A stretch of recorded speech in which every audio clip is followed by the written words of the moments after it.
happy to be here today, and I want to thank Sandy Eickmann for not only asking me to participate with her, but also the women's ministries. And I will always agree to say yes to this abuse discussion. Thank you, Sandy, for all the effort and hard work you've put in over the years to learn and teach and train and educate yourself and help those people who I know you have helped. As Artis told you, I'm an attorney, and I had some exposure to domestic violence cases, first at the district attorney's office and then out in private practice, though I didn't quite grasp all of the concepts of abuse until later on as time went on. But I want to tell you about the time I first became interested in this topic. After law school, a civil case came across my desk, a case that other attorneys had turned down.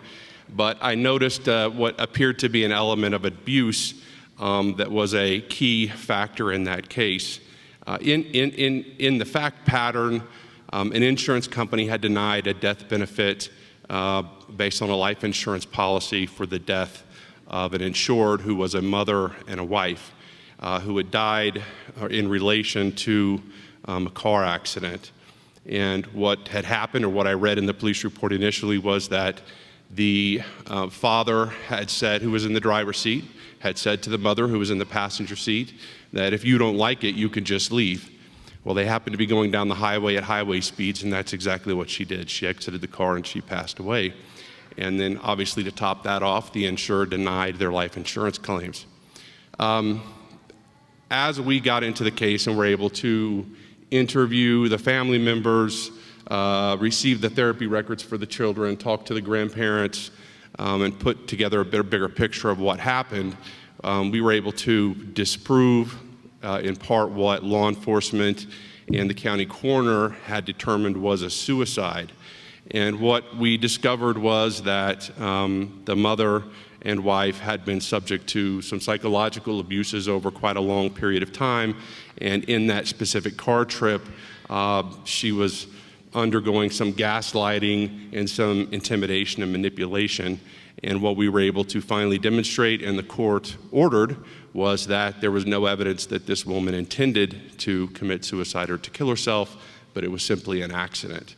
And that sort of sparked my interest in this whole thing because, you know, when individuals go under some stressors in life and certain circumstances in life, you know, people say, do, and act differently than what we would otherwise expect. And I think that was exactly what was happening with this woman.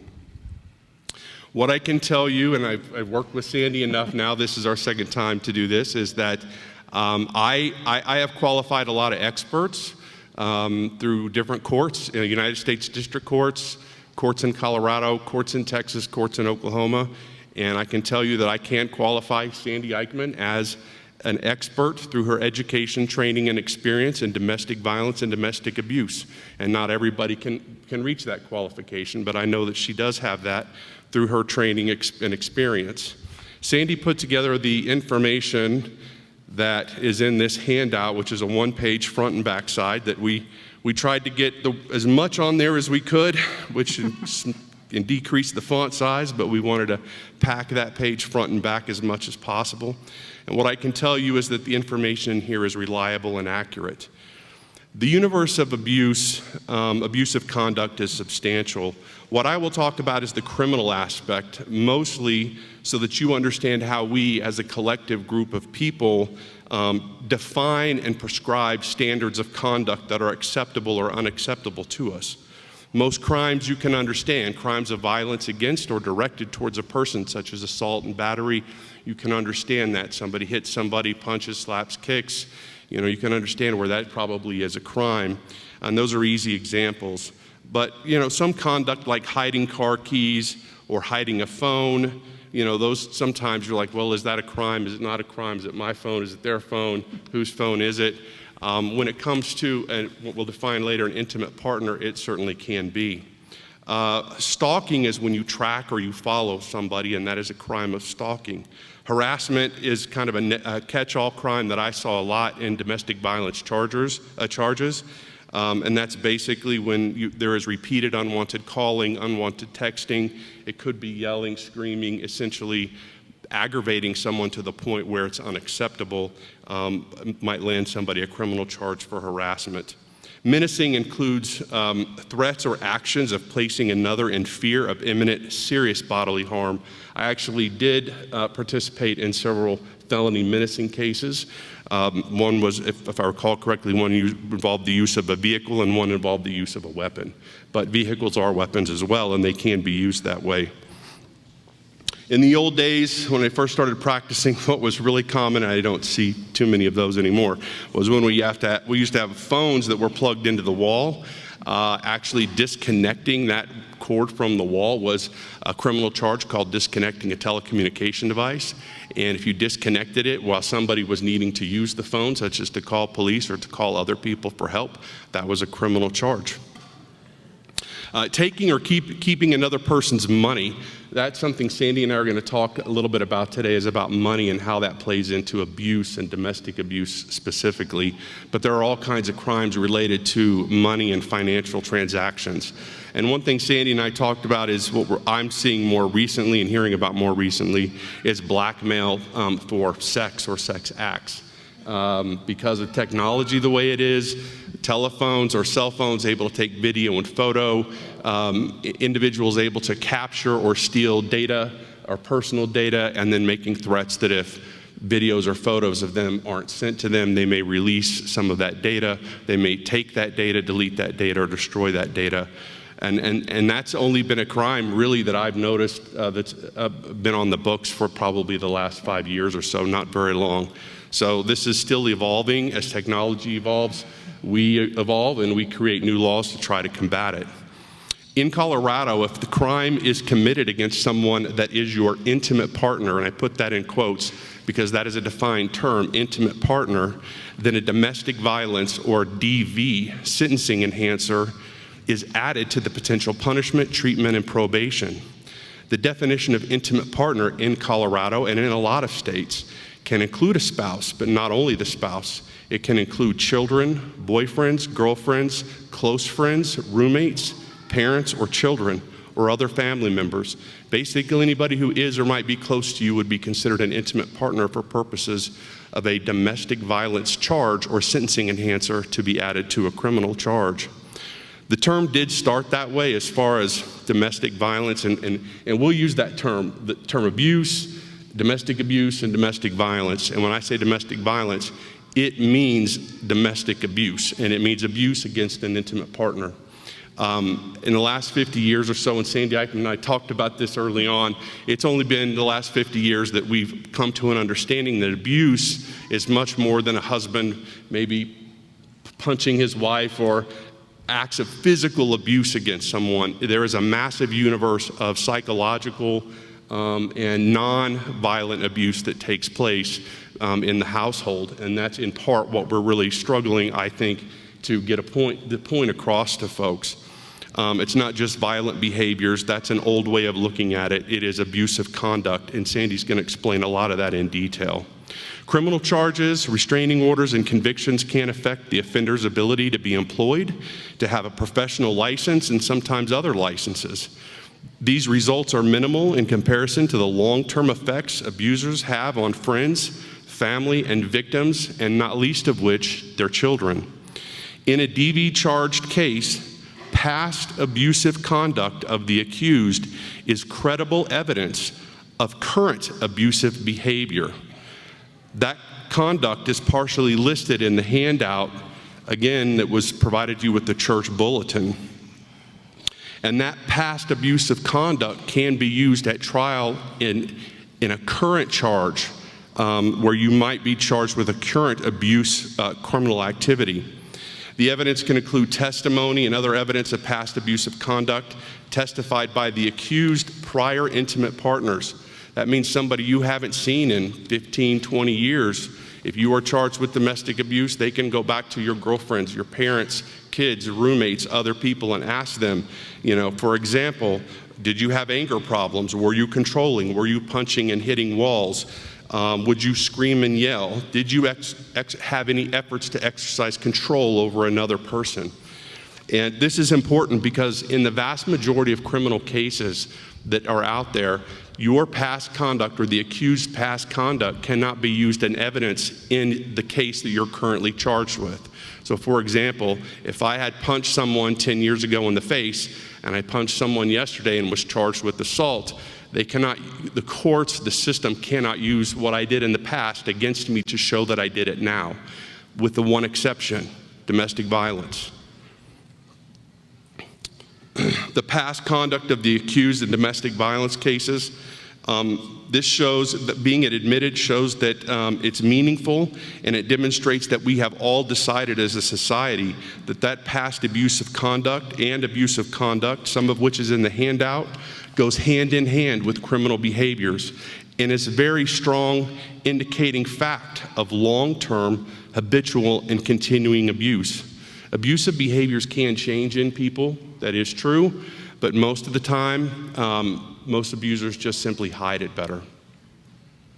In DV criminal guilty pleas or jury verdicts, usually what results is either felonies or misdemeanors, depending on the level of the conduct. But what will happen is the offender, once they're sentenced, the sentence will universally include an order from the courts for anger management and therapy. And someone like Sandy can go through and have anger management classes and therapy classes and report back to the court that they've completed those and that they participated willingly in those classes. And while that's not necessarily the best thing that can be done, it is the only thing that can be done from the court's perspective. The point of all this, for me, is to demonstrate to you that these abusive behaviors that we've identified in this handout and that we're going to discuss today are real, that they are serious, and that they're not just something that Sandy and I are making up. That this is what we have all agreed in the world, in the universe, as our government, are horrible behaviors. And they range from, at a minimum, unacceptable to immoral, is the best case, to punishable by the death penalty, depending on which state you're in. So with that said, Sandy, how prevalent is abuse that's defined in this church bulletin? Okay, I think there's nothing like a visual to get a picture of how much abuse goes on. So I'm going to ask all of the women, the females on this side of the church, to please stand up and stay standing so you can get kind of a picture.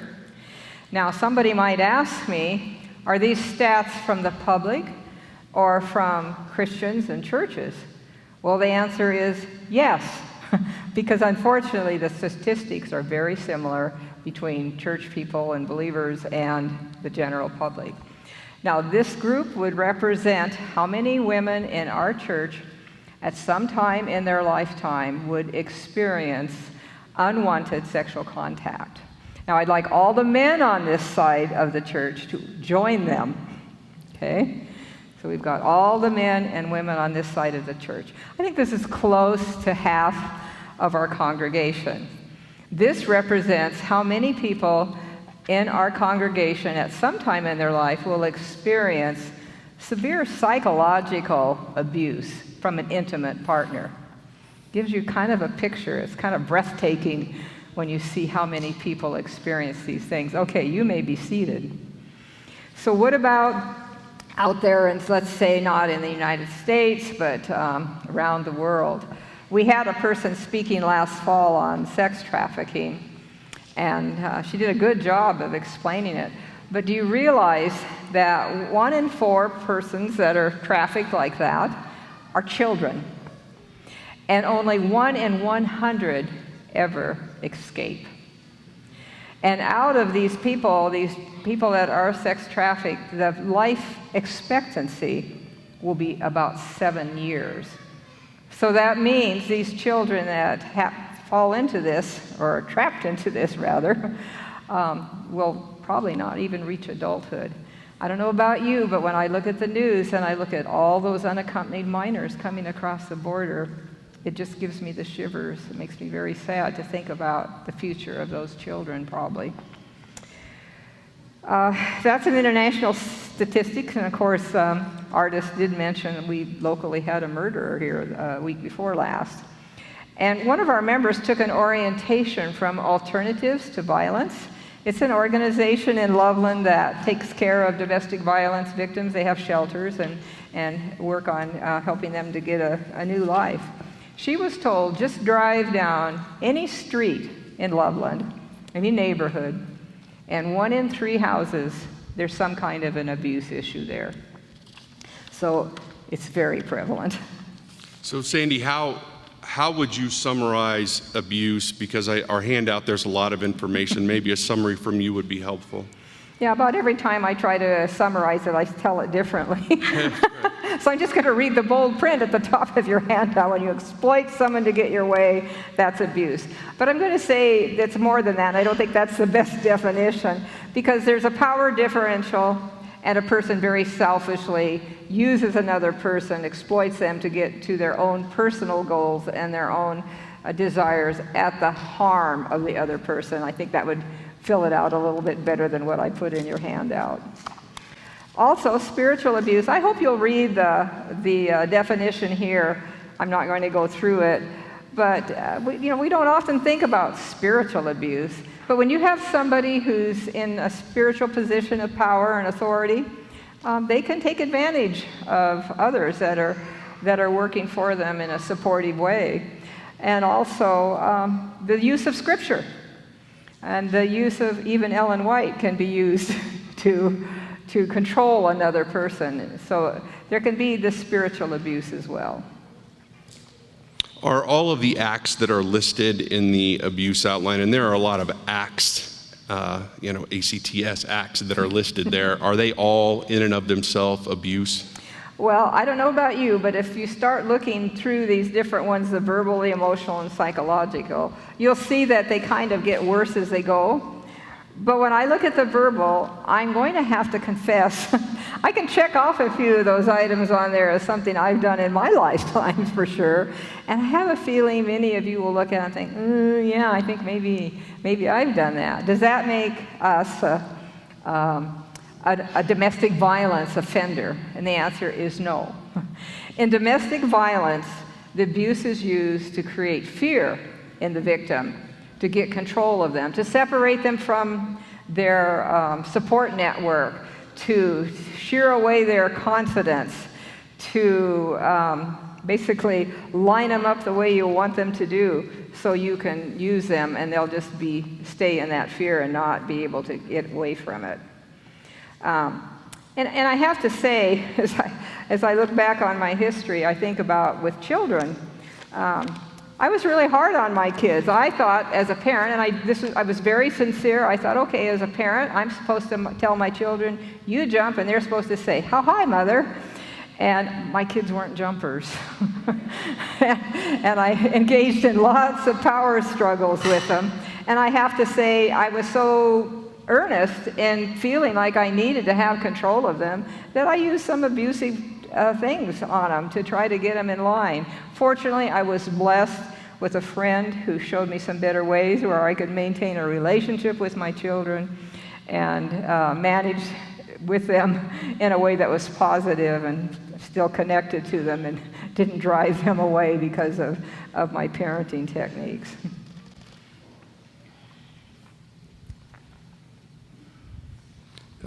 Okay, and I just wanted to add, in the panel this afternoon, we do have a parenting educator, and she can give us some tips and resources to help parents with not getting into power struggles, because I'll tell you what, power struggles are going to wear you out.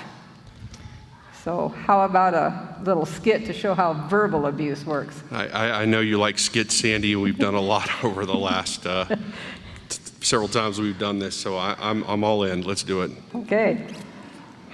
Okay, Mark supposedly is my husband. Okay.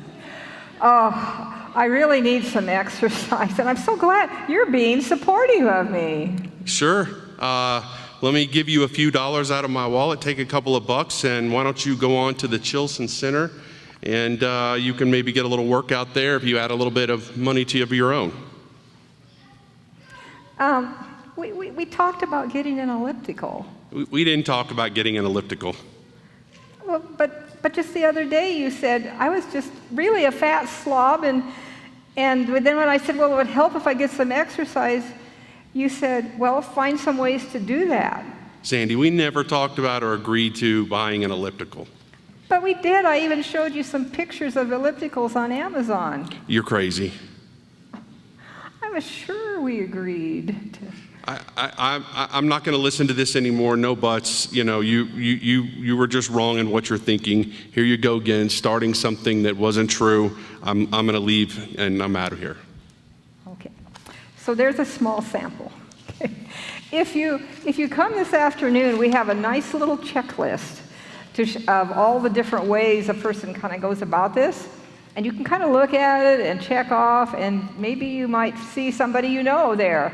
Also, I will offer some suggestions of books and resources that if it's going on, that you can help it to stop. Sandy, you mentioned the word power differential.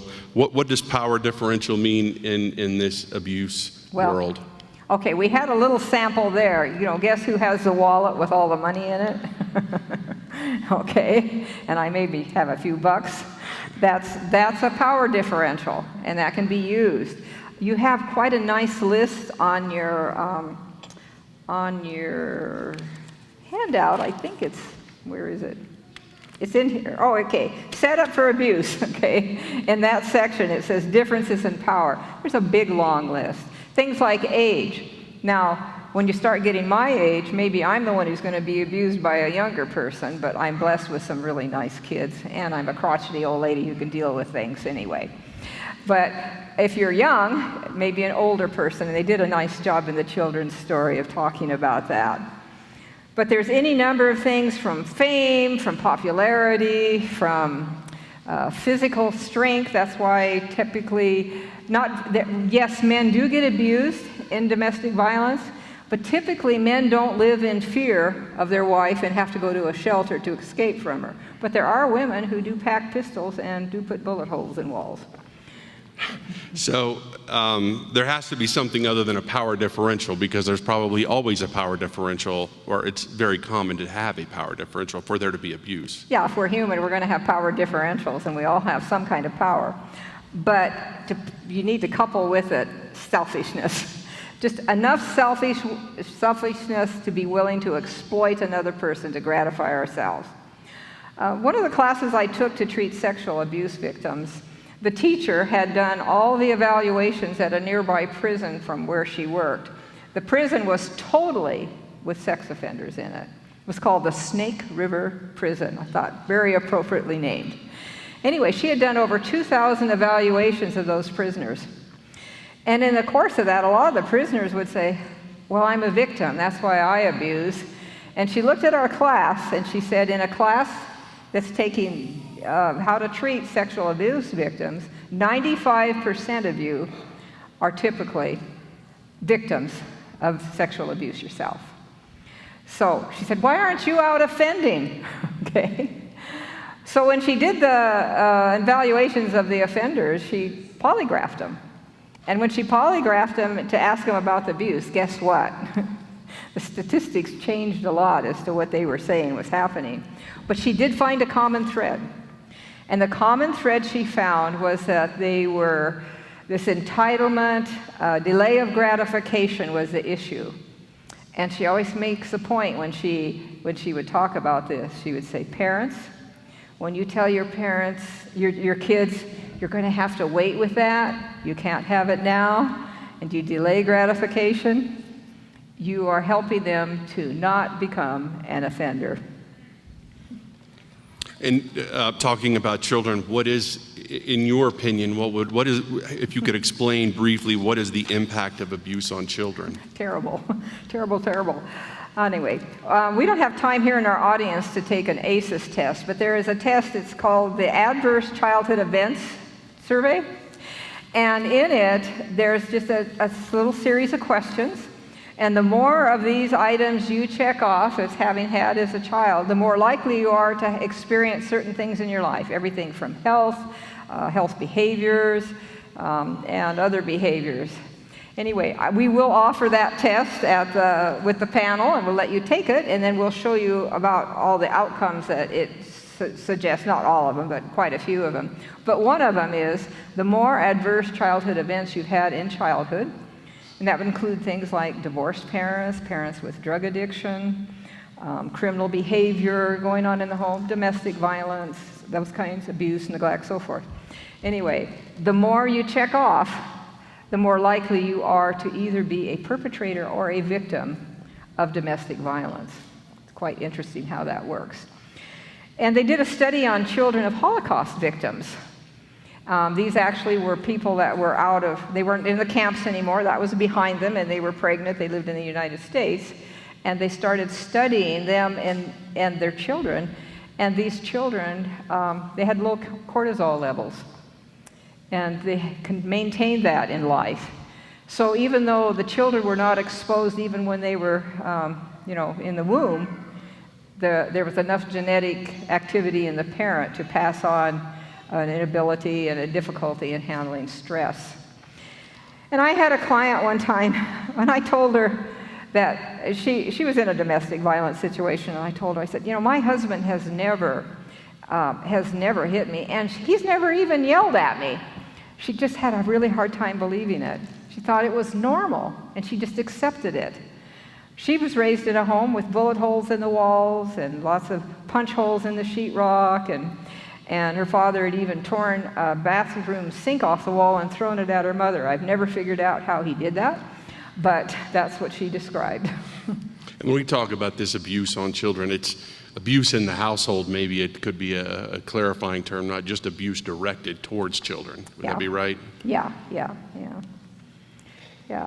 And we talked about sheetrock. Maybe you'd like to say something more about that. You did say sheetrock. So, when I was prosecuting and defending these cases, it seemed like a reoccurring theme. The same with DUIs that we would see. The officers would always write out on a DUI that I approached the car and could smell alcohol and saw watery eyes and bloodshot eyes. And it's sort of the same with DV cases. It seemed like a large percentage of them had the victim or somebody reporting that the accused was always punching or hitting or poking. It seemed to me that was like a common theme: to poke, to hit a wall, kick a wall, punch a wall, hit a car, kick a car.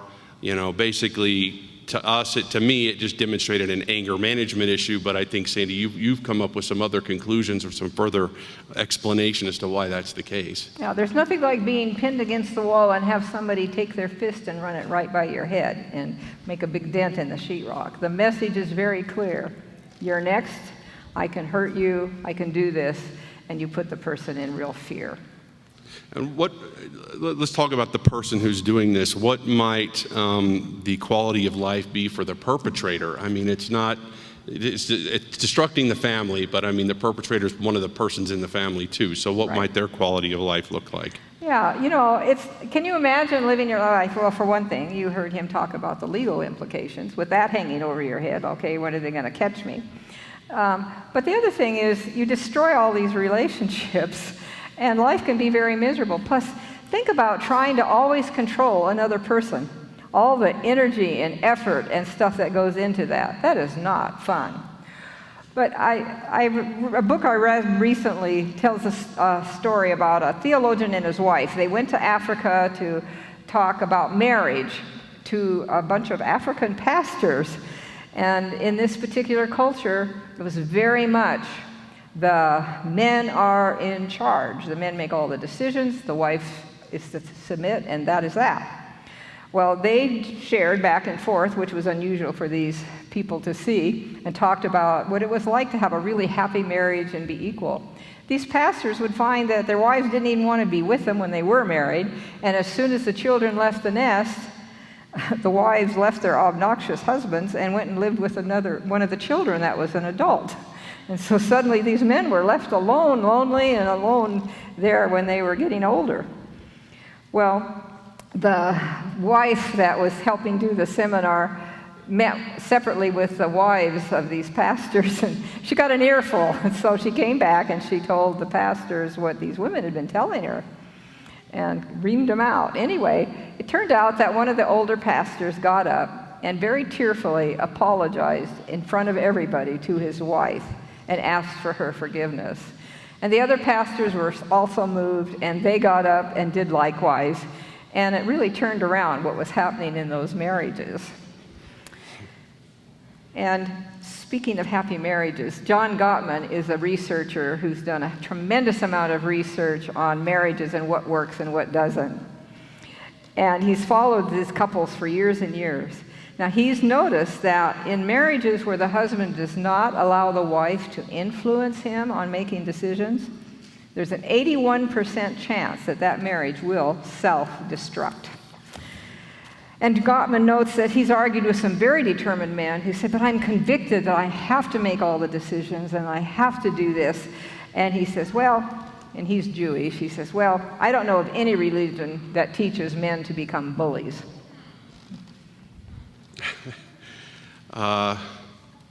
So what is the solution? Well, one solution is victims need to get help. Find somebody that can give you some resources and help you with what's going on. And then when you've stopped it, work on the recovery from it. You can be the person in your family to stop the abuse and keep it from being passed down to future generations. And I'm going to say this to parents. Teach your children how to be safe and how to avoid being abused, and tell them what to do if ever something happens and they are abused, what to do quickly, to tell as soon as it's safe, and how to respond to them. And the other thing is, parents, teach your children about the birds and the bees. You know, they need to know, even at a young age, some appropriate facts for their age. Because if you don't tell them, then guess what? Their peers at school will. And it's nice if you arm them with the facts instead of letting them learn all kinds of strange things from their friends. And maybe they can kind of help their friends get it straight. Well, Sandy, you had asked me to come up with what is God's position on abuse, and I thank you for letting me find the easiest of the answers by answering the easiest of the questions. So I took a look. We included in the handout some different language about God's position on abuse and children, but you know, the reality is in John 15:12, God said, "This is my commandment, that you love one another, even as I have loved you." And in John 15:7, "These things I command you, that you may love one another." So I think God's position on abuse is more than clear. It's commanded that we love each other. Abuse is the opposite of that command, so anything that's abusive is a sin. So I think the answer to that question is God said we love each other, not abuse each other. Anything else is sinful. That's good. And I have some solutions that God offers too. And one is to deal with power in God's way, and the other is to deal with selfishness in God's way. If you can turn in your Bibles to Philippians 2, verse 3. I'm not going to have it on the screen, but I will read this. "Do nothing from selfishness or empty conceit, but with humility of mind regard one another as more important than yourselves. Do not merely look out for your own personal interests, but also for the interests of others." I don't know how anybody can be abusive when they're looking out for the interests of others and they're considering others more important than themselves. It's pretty hard to violate that love of 1 Corinthians 13 if you're doing that. And then back to Philippians chapter 2, verse 5. "Have this attitude in you yourselves, which was also in Christ Jesus." Well, what attitude did Jesus have that we're supposed to have? "Who, although he existed in the form of God, he did not regard equality with God a thing to be grasped." Now that looks like a strange verse. It's like, what's this grasp? This word implies just a violent clinging to, hanging on to, and maybe jerking it away from somebody else. But he didn't hang on to that. He was willing to become a man. He was okay letting go of these things to save us. So let's look at verse 7. "But he emptied himself," and I'm going to read this from the Bible in Basic English. I like the way this is worded here in verse 7 and 8. "But he made himself as nothing." taking the form of a servant, being made like men, and being seen in form as a man, he took the lowest place and let himself be put to death, even the death of a cross. Think about him making himself as nothing. You know, I don't know about you, but I've seen pictures from these telescopes that are now orbiting the Earth, and they'll just park on a little spot of the sky where it looks like there's nothing. And then you look at the pictures, and there's thousands of galaxies, just this huge amount. Think about being able to go and just speak and have these things appear. What would that be like to have that kind of power and ability? And yet he made himself as nothing. Think about that creator coming down, becoming a man, limiting himself to that, and basically God putting himself in the hands of a young woman to wipe his bottom and change his diapers. He really, truly humbled himself. And he took the lowest place and let himself be put to death, even death on a cross. I think about Jesus as part of the triune Godhead, way back in eternity, as they loved each other and made this plan that they were going to do this for us. I wonder if they had a hard time figuring out which one was going to become the man, if they all offered and had to kind of wrestle with, well, who's going to take that lowest position? Because that's what love does. It takes the lowest position and it serves. So think about that cry from the cross. Ty Gibson puts it wonderfully. My God, why have you forsaken me? All that remains is pure, self-sacrificing love, hanging there alone, God alone, without God, for the first time in all of eternity. We're face to face with a God who literally loves all others above and before himself. And what about power? What did Jesus teach? Do you remember how the disciples used to hang out kind of behind him where he couldn't hear them talking about who's going to be the greatest? Well, he called them to him and he said, you know, the rulers of the Gentiles lord it over them, and their great men exercise authority over them. It's not this way with you. Whoever wishes to become great shall be your servant. Whoever wishes to be first shall be your slave. Just as the Son of Man did not come to be served, but to serve and to give his life a ransom for many. So Jesus said that lording it over others, exercising authority over them, is not the way his kingdom works. It's the kingdom that we're used to. The top of the pyramid is the one who makes all the decisions, tells the others what to do. But the kingdom pyramid is this way. The bottom of the pyramid, the lowest, is the greatest. If you're the greatest, then this is where you go. And you uphold the others, you bless them, you serve them, and you love them. So, Mark, do we have a little quick something to Yeah, I think this is the part where you wanted to do another skit. So okay. Let's do it. So I think in this skit that we discussed, we're married again, and we have a child, and I'm coming home from work. So I opened the door, closed the door, and said, Sandy, I'm very hungry. Where's supper? I'm so sorry, but Junior has been throwing up and had diarrhea all day today. And he's such a mess, I need to go take him to the bathtub and put him there and clean him up before I can finish supper. Well, okay, fine. Hurry up. I'm going to go watch TV. Let me know when supper's ready. Yes, dear. Let's try that again with it being this type of kingdom. Okay. All right. I come home. Wow, am I hungry? I'm tired after working all day. Where's supper, Sandy?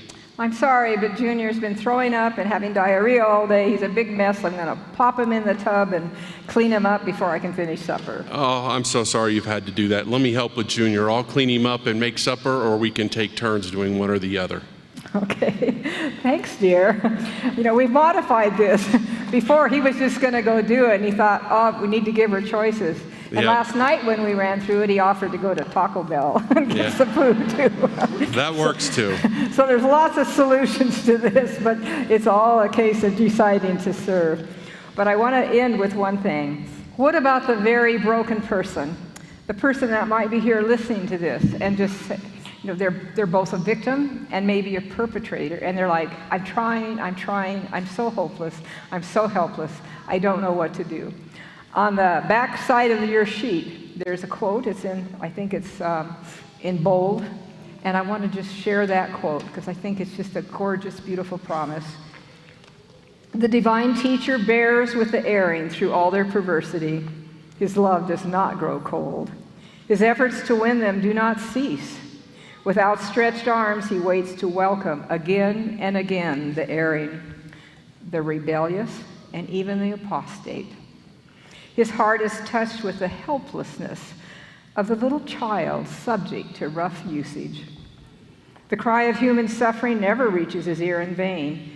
Though all are precious in his sight, the rough, sullen, stubborn dispositions draw most heavily upon his sympathy and love, for he traces from cause to effect. The one who is most easily tempted, is most inclined to err, is the special object of his solicitude. Amen. Okay? We'll get out of the way.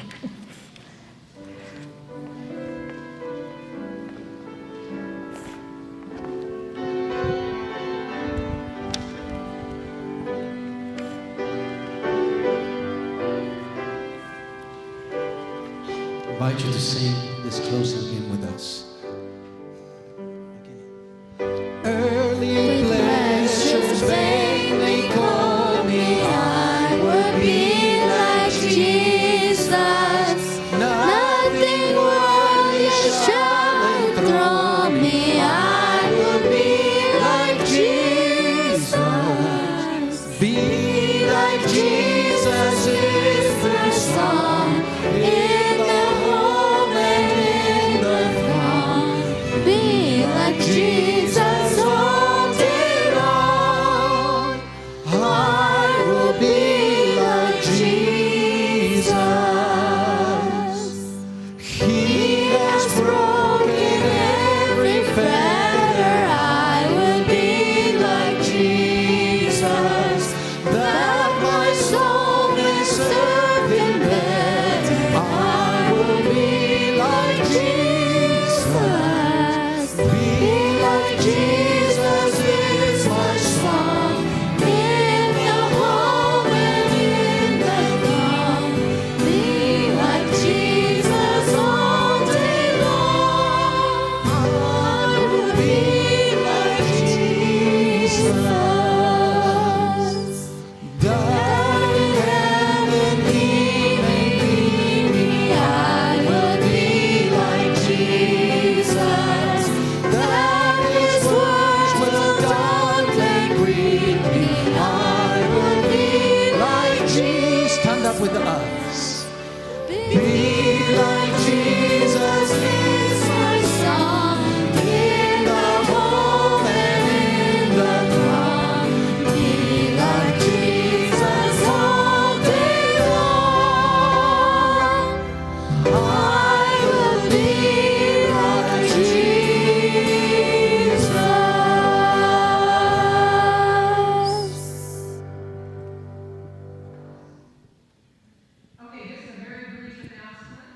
Back in the foyer, Pastor Taylor will be there.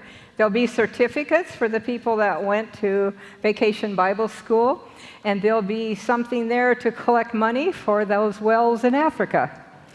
Let's bow our heads. Father in heaven, you're such a gracious God. It's just unbelievable you're willing to sacrifice, and your selflessness and your humility. I pray that we might reflect that in turn to others. In Jesus' name, amen.